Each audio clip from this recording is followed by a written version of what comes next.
前年推出的 Arrow Lake S 系列的酷睿 Ultra 200S 系列处理器，虽然能效表现和多核性能不错，但由于内存控制器外置和 D2D 频率太低等原因，这游戏表现是真不够好。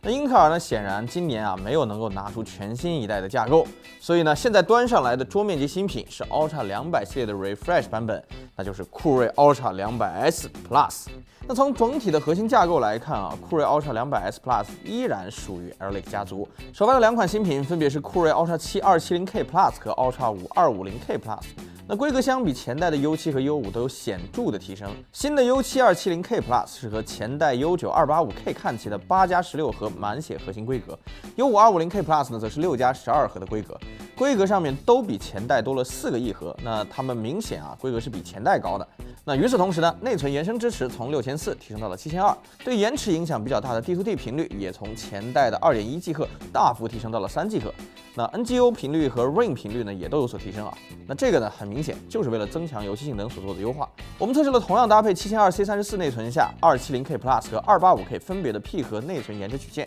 可以看到，在进入 L3 缓存的深度下 ，270K Plus 的延迟就已经有了明显的下降。那在缓存深度进一步增加到内存区间的时候，比如128兆深度下 ，270K Plus 的内存延迟已经比285K 低了10纳秒那这个幅度确实不小了。我们测试了行业标准测试工具 Spec 2017的表现。内存频率相同，且同在4G 赫的频点下 ，270K Plus 的大核整数成绩比285K 高了1%，浮点成绩高了3%。那当然，这个进步幅度很小应该就是来自于内存性能上的优化。那小核的情况也基本类似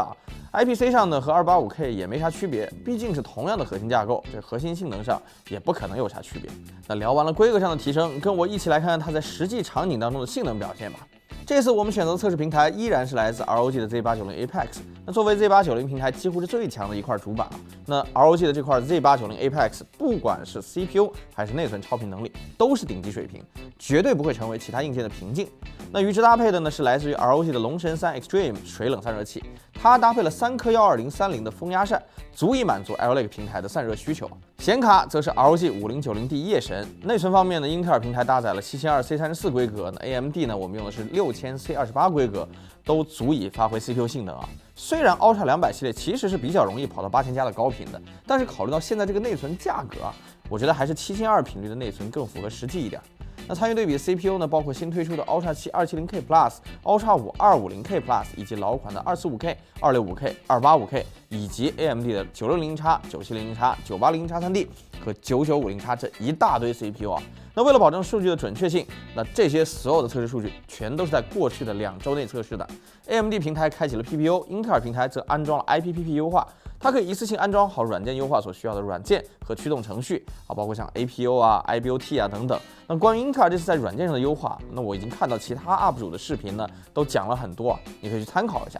这里有一个技术值得拎出来提一下就是英特尔推出的这个 IBOT 二进制优化技术，它可以动态优化重构已知的应用程序。简单来说呢，就是让程序更有效地去利用 CPU 的计算流水线，让程序的实际执行效率更高。我们测试了一下其中提升明显的一个游戏古墓丽影暗影，在开启二进制优化之后，帧数可以直接暴涨20%左右。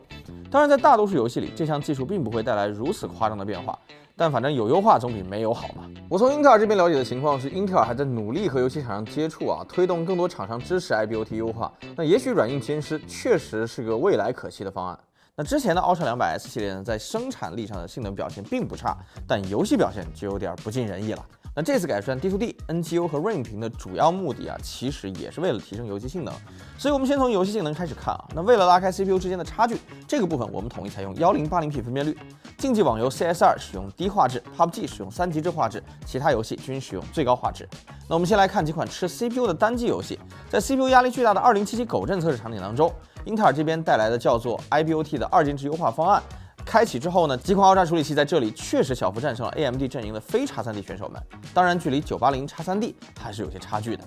那解锁帧数之后的老头环同样相当吃 CPU 性能这里呢新 U7 小幅领先于老 U9， 新 U5 则持平于老 U7， 但是这个游戏里大小核是不吃香的，因此全大核的 AMD 平台在这里要更有优势一点。接下来是模拟游戏的板块，那这类游戏对 CPU 的压力巨大。那欧陆风云5我们分别测试了模拟时间和平均帧数的表现。那在模拟时间上 ，Ultra 7 270K Plus 表现不错，干掉了除 980X3D 以外的所有对手也比前代的 U9 285K 有一定的提升。Ultra 5 250K Plus 呢也小幅战胜了前代的 U7。帧数方面，英特尔阵营的几款选手表现都比较出色。虽然 980X3D 还是更强，但几款 Ultra 处理器都超过了非 X3D 的几款 Zen 5处理器。新的 Plus 系列呢也要明显强于老款。再来看网游里的表现，在 CS2 里 270K Plus 确实比 265K 强了不少，和 285K 差不多。那 250K Plus 呢，甚至也要比 265K 强不少，更不要去说和这个 245K 对比了。但和 AMD 平台对比的话呢，并不能讨到优势啊，因为 980X3D 的游戏性能不用多说。和不带 X3D 的几款 AMD 处理器对比呢，新的 U7 和 U5 虽然大幅缩小了差距，但还是没打过。那绝地求生里面呢，新的 Ultra 200 Plus 系列处理器也延续了类似的表现，新 U7 小超老 U9，新 U5 小超老 U7，但依然小幅落后于 AMD 的几款非 X3D 型号依然只能算是缩小了差距。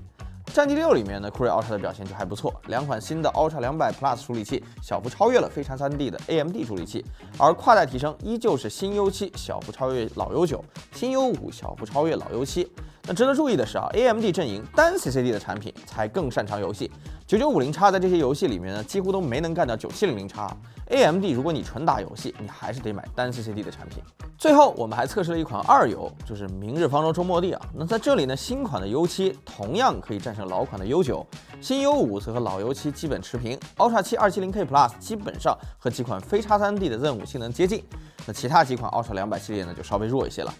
整体看下来，这次这两颗 Ultra 200 Plus 处理器的游戏表现确实明显比不带 Plus 的几款老 Ultra 200要强一些。和不带 X3D 缓存的 Zen 5竞品相比，游戏性能基本上已经在同一个段位了。那显然这个比 Ultra 200系列首发时的情况好多了。但是呢 ，AMD 这边的 X3D 依然是非常强势的。那当然呢，毕竟一颗8核的 980X3D 现在比 Ultra 200系列全家还要贵那这也真的是得怪这代 Arrow Lake 的这个游戏表现确实是没办法威胁到 980X3D。那游戏性能的部分呢 ，Ultra 200 Plus 这次确实是一定程度上弥补了之前的短板。虽然游戏总归不算是 Ultra 200系列的长板但至少呢 ，Ultra 200 Plus 现在已经可以和非 X3D 的 Zen 5坐在同一桌吃饭了，这已经是一个巨大的变化了。而且英特尔这一波田忌赛马玩得很好Ultra 7 270K Plus 明明规格比 285K 还要高一点，但它现在直接变成 U7，那估计在市场价稳定之后，它是可以直接正面硬刚 9700X 的。但实际上对 AMD 平台来说，9700X 反而才是非 X3D 处理器里游戏性能最强的那一位，而9950X则是面向生产力和游戏混合用户的产品。而生产力方面这代 Arrow Lake Refresh 可以说是正经一点不虚Zen 5的，所以9950X现在的位置会变得相当难受。你看我们来看看生产力测试的成绩。我们先来看看反映 CPU 3D 渲染能力 Cinebench 系列测试在3代 Cinebench 的单核测试当中，两款 Ultra 200 Plus 以微弱优势领先于 AMD 平台。多核测试里，田忌赛马的策略就非常奏效了。Ultra 7 270K Plus 可以直接正面硬刚 R9 9950X， Ultra 5 250K Plus 别说和 960X 对比了，即使和对手定位更高的 9700X 相比，也差得远。毕竟6+12核和8核打，这规格差距还是太悬殊了。那 Blender 的 CPU 测试延续了一样的情况，新的 Ultra 7 270K Plus 比 Ultra 9 285K 还要强一点，毕竟小核频率它还要略高个 0.1， 那这个成绩基本上可以正面硬刚开启了 TBO 的 9950X， 毕竟两者的价差还是挺大的。那至于单 CCD 的几颗 Zen 5处理器，那就是在暴打小朋友了。那 Ultra 5 250K Plus 也是碾压对手这两颗处理器的表现。那7ZIP 压缩和解压性能里 ，9950X 的实力是相当强的，但英特尔阵营凭借着核心数量的优势，还是可以轻松干掉其他几个Zen 5处理器，因为核心数量的差别确实太悬殊了。VS 编译性能的 270K Plus 依然小幅超越 U9 285K， 那也同样小幅的超越了 9950X。至于几款单 CCD 的Zen 5，因为它们规格上的差距实在太大了，它们只配合老 U5 坐一桌那接下来我们来看看 Adobe 3件套测试里的成绩。PS 里 AMD 平台显然更有优势，估计英特尔这边还是被内存性能拖了后腿PR 里呢，则是英特尔的优势区间，核心数量和核显编解码器能力都是明显的优势区间那在 AE 里呢，英特尔阵营也是小胜对手。几个生产力测项测下来，新的 Ultra 200 Plus 的田忌赛马策略确实奏效。原本就和 9950X 打得你来我往的 Ultra 9，直接自降身价变成 U7， 性能甚至还比之前的 U9 有小幅提升面对 9950X 是完全不虚。而新的 Ultra 5 250K Plus 相比之前的 245K 提升也不小，虽然只增加的是4个小核，但这代小核的性能是有目共睹的。那最终的结果呢，就是这颗 U5 已经可以在生产力项目里碾压对手的 R7了，就看之后市场上实际的售价到底是怎样了。作为延续了 Ultra 9 285K 规格的产品，那270K Plus 的功耗和温度表现如何呢？在 Cinebench R23循环测试里，我们手上这颗270K Plus 平均功耗在260到270瓦这样。那这个功耗比 285K 的240瓦左右稍微高一点。那这个主要是因为小核的频率从 4.6 进一步提到了 4.7。那在龙神360 Extreme 压制下，封装温度也从75度左右提升到了80度出头啊。250K Plus 的功耗则从 245K 的120瓦出头提升到了150瓦出头。那温度则从 245K 的不到60度升高到了62度左右。那最后我们也简单做了一下超频测试啊。那 Ultra 7 270K Plus 基本上其实已经没什么额外超频的空间了，你也就能从 5.5、4.7 的频率超到大核 5.6、小核 4.9啊。这么小的超频幅度呢，在 R23里面呢，也就仅可以小幅提升到46000分左右。那么 Ultra 5 250K Plus 基频低一些，所以超频空间稍微大一些，可以提升到35000分左右。但整体来说，它们的默认表现就已经差不多了，这超频的意义呢就不算大。